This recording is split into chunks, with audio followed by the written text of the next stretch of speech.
বাইরে ভাই, মজা খাইতেও অনেক কষ্ট। রাজাহাঁসটা কাটতে আমার এমন কষ্ট হয়েছে আজকে, এটা ফাটতে দেখেন কি অবস্থা। এই যে কি শক্ত, কাটা খুবই কঠিন হয়ে গেছে। এই যে এখন এটারে পিস পিস করবো। চামড়াটা আসলে তেলের জন্য একদম মানে পিস হয়ে গেছে, এই জন্যই কাটতে অনেক কষ্ট হয়েছে। পোড়াই নিছি, তারপরেও কিন্তু একটু একটু পশম আছে। এইটাকে বাছতে অনেক সময় লাগবে, অনেক, একদম পিচ্ছি পিচ্ছি একটু একটু করে চামড়া, মানে পশম। বড় পশমগুলো বাছা হয়ে গেছে, এই যে ছোটো ছোটো দুই একটা আছে, এটা কিন্তু ভিতর থেকে উঠানো অনেক কঠিন। এটা কখন কি করব, 12টার উপরে বাজছে, দেখেন কি অবস্থা। এই যে এটারেও পোড়াই নিয়ে আসছি। এই যে মাথাটা কীভাবে কাটবো আল্লাহই জানে, অনেক শক্ত। আসলে আমাদের বটি তো ছোটো, এত বড় বটি না, এই জন্য কাটাটা অনেক কঠিন হয়ে যায়। এখন এটাকে কাটাকাটি করব, তারপরে বাছবো, ধুবো, রান্না করব। আজকে অনেক সময় লেগে যাবে আমার। শীতের দিন আসলে হাঁস না খাইলে আসলে ভালো লাগে না, শীতের দিনেই হাঁস খেতে ভালো লাগে। এই জন্যই হাঁসটা নিয়ে আসছিলাম, কিন্তু উচিত ছিল আমার দোকান থেকে কেটে নিয়ে আসা, কিন্তু ওইটা না করে আমি বাসায় নিয়ে আসছি। ও পরিষ্কার করে ড্রেসিং করে দিছে ওরাই, নিয়ে আসছি। কিন্তু এখন দেখি খুবই কঠিন আমার জন্য। যাই হোক, আগে চামড়াগুলো আমি ছোটো ছোটো টুকরো করি। চামড়াটা বাছা হয়েছে, এই জন্য টুকরো করি। এই সাইজের টুকরো করব, সাইজটা সুন্দর হবে। বিসমিল্লাহ। এই যে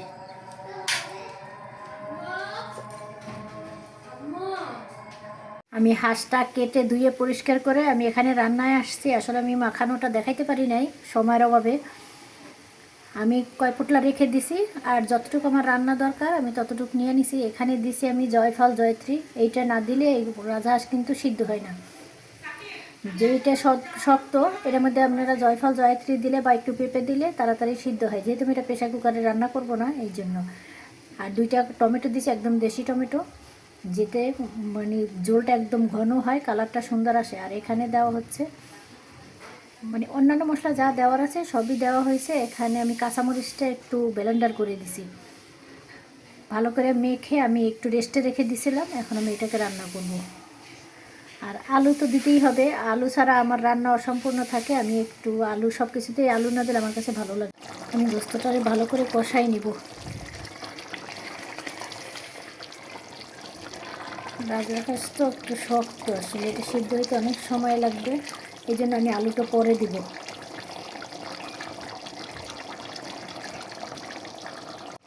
এই যে কালারটা কিন্তু মাশাআল্লাহ অনেক সুন্দর আসছে।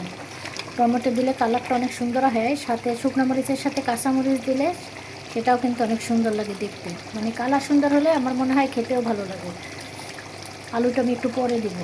আমি গোস্তটা ভালো করে কষায় আলু দিয়ে আমি পানি দিয়ে দিছি। এখন এটাকে একদম ফুল হিটে রান্না করব। এটা লো আঁচে দিলে এটার গোস্তটার স্বাদটা কিন্তু নষ্ট হয়ে যাবে। আমার রান্নাটা হয়ে গেছে, এখন আমি চুলাটা বন্ধ করে দেবো। এখানে আমি আরেকটা জিনিস অ্যাড করব। আমি চুলাটা বন্ধ করে দিই, তারপরে সেটা দিব। রান্নাটা হয়ে গেছে, ঝোলটা একদম গোস্তের সমান সমান হয়ে গেছে। আমি চুলাটা এখন বন্ধ করে দিই। এখানে আমি আরেকটা জিনিস অ্যাড করব, আমি সেটা রেডি করি। আমি এখন এই যে ভাজা জিরের গুঁড়া এটা উপর দিয়ে দিব। ভাজা জিরের গুঁড়াটা দিলে অনেক টেস্ট হয় এটা।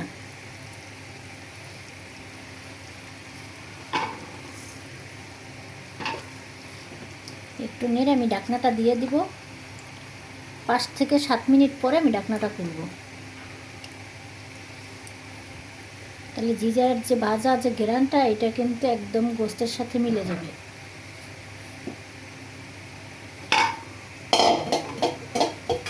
ঢাকনা দিয়ে রেখে দিলাম, 5 মিনিট পরে খুলবো। এটা রান্না শেষ হয়ে গেল। ভিডিওটা ভালো লাগলে লাইক, কমেন্ট, শেয়ার করে দিন।